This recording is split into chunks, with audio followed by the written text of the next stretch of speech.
ताकि कोई हमारी जिंदगी खराब ना कर सके। दुनिया में सबसे खुश वही लोग हैं जो ये जान चुके हैं कि दूसरों से किसी भी तरह की उम्मीद करना बेकार है। जिंदगी में थोड़ा दुख भी जरूरी है। हमेशा सुख ही मिलता रहेगा तो आप कभी जिंदगी में आगे नहीं बढ़ पाओगे। ये गलत सोच है इंसानों की कि एक अकेला इंसान क्या कर सकता है। पर देखो जरा उस सूरज को जो अकेला ही सारी दुनिया को रोशन करता है।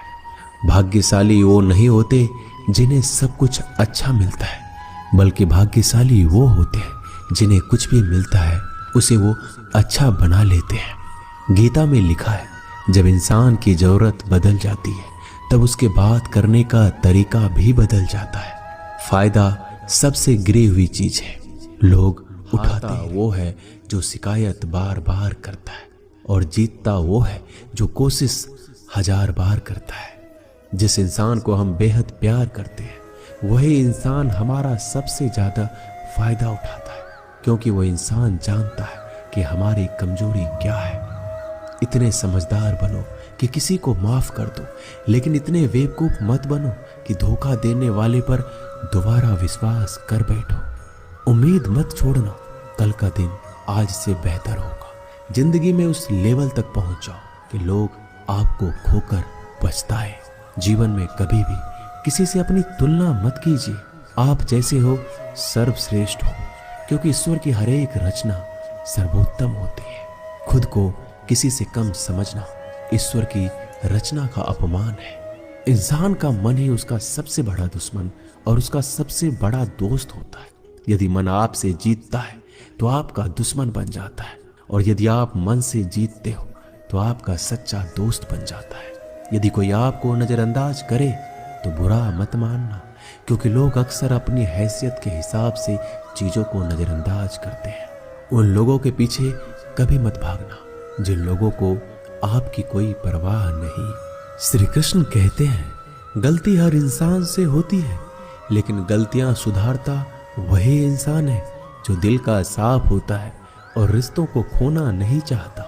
जिंदगी का सबसे बड़ा थप्पड़ किसी से की गई उम्मीद मारती है। कभी कभी इंसान ना टूटता है ना बिखरता है, बस हार जाता है, कभी खुद से तो कभी किस्मत से तो कभी अपनों से। हर जिंदगी में खुद को समय जरूर दें, क्योंकि पहली जरूरत आप खुद हैं।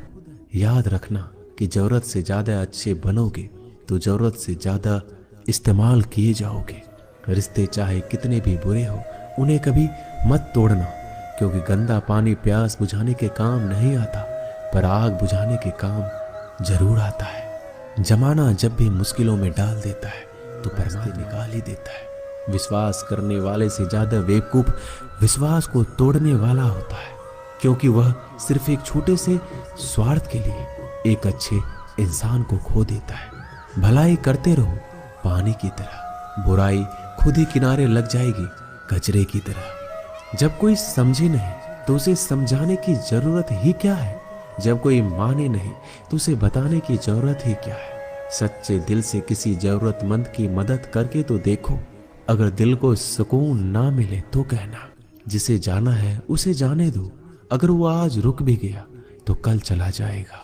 इंसान को इंसान से दूर कर देने वाली सबसे पहली चीज जुबान है, और दूसरी चीज पैसा है।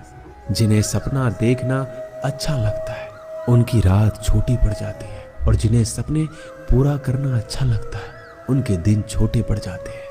किसी की आदत देखनी है तो उसे इज्जत, और किसी की अगर फितरत देखनी है तो उसे आजादी दो। हर इंसान में कोई ना कोई प्रतिभा जरूर होती है, पर लोग अक्सर इसे दूसरे जैसा बनने में नष्ट कर देते हैं। महंगे इतने भी मत बनो कि लोग तुम्हें बुला ना सके, और सस्ते इतने भी मत बनो कि लोग तुम्हें नचाते ही रहे। खामोशियां कभी बेजुबान नहीं होती। कुछ दर्द ऐसे होते हैं जो आवाज तक छीन लेते हैं। आजकल के लोग आपकी एक गलती के पीछे आपकी सारी अच्छाइयां भूल जाते हैं। जितने लोगों को समझाते जाओगे उतना ही अकेलापन और भी अच्छा लगता जाएगा। खत्म हो जाएंगे वो भी रिश्ते जिनसे मिलकर लगता है कि ये उम्र भर साथ देंगे। श्री कृष्ण कहते हैं, अहंकार किसी भी चीज का हो सर्वनाश करके ही छोड़ता है। खाली वक्त में तो हर कोई बात कर लेता है। प्यार तो तब होता है जब कोई आपसे बात करने के लिए आपका अपना सारा वक्त खाली कर दे। सब कुछ ठीक करने का इंतजार करोगे तो बैठे ही रह जाओगे। आप हिम्मत करो, खुद उठो, अपनी जिंदगी में सब कुछ ठीक कर दो। लोग पहचानना ही भूल जाए इससे पहले अपनी पहचान बना लेनी चाहिए। एक बार एक राजा ने भगवान श्री कृष्ण का मंदिर बनवाया और उसमें मूर्ति की पूजा करने के लिए एक पंडित को रखा। हर रोज अपनी मंत्री से कहकर मंदिर में एक माला भिजवाता था और पंडित जी को वो माला श्री कृष्ण को चढ़ाना होता था। उसके बाद राजा जब दर्शन के लिए आता था तो पुजारी वो माला भगवान की मूर्ति के ऊपर से निकालकर राजा के गले में पहना देता। कई सालों तक ऐसा चलता रहा। पंडित जी अब बूढ़े हो चुके थे। एक दिन राजा की तबीयत खराब हो गई। उसने अपने सेवक को कहा कि तुम जाकर पंडित जी को माला दे आओ और उनसे कहो कि आज मेरी तबीयत खराब है, मैं आज मंदिर नहीं आ सकता, तो प्रतीक्षा ना करें। फिर राजा का सेवक वो माला लेकर पुजारी के पास गया और पूरी बात बता दी। पुजारी जी ने वो माला सोचने लगे, इतने सालों से ये परंपरा चली आ रही है, लेकिन मैंने कभी भगवान का माला उतार कर खुद नहीं पहनी। शायद आज भगवान की यही इच्छा है कि ये माला मैं पहनूं, इसलिए भगवान ने आज राजा को नहीं भेजा। इसलिए आज अच्छा मौका है, ये माला मैं निकाल कर खुद पहन लेता हूँ। फिर उस पंडित ने भगवान की मूर्ति से माला निकाल कर खुद पहन ली। इसी बीच राजा का सेवक दौड़ के पंडित के पास आया और पंडित जी को कहने लगा कि राजा जी को ठीक नहीं लग रहा है, उनकी तबीयत और बिगड़ गई है, इसलिए अब वो प्रभु के दर्शन करना चाहते हैं। वो आ रहे हैं, उनकी सवारी जल्दी अभी मंदिर में आएगी। उन्हें लगा कि ये परंपरा कहीं टूट ना जाए, इसलिए वो आज भी मंदिर में आ रहे हैं।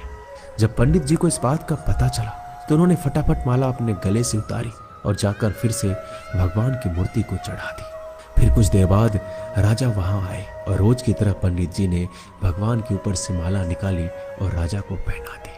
अब राजा ने उस माला को देखा तो उस माला में एक सफेद बाल नजर आया। राजा ये समझ गया कि ये बाल पंडित का है।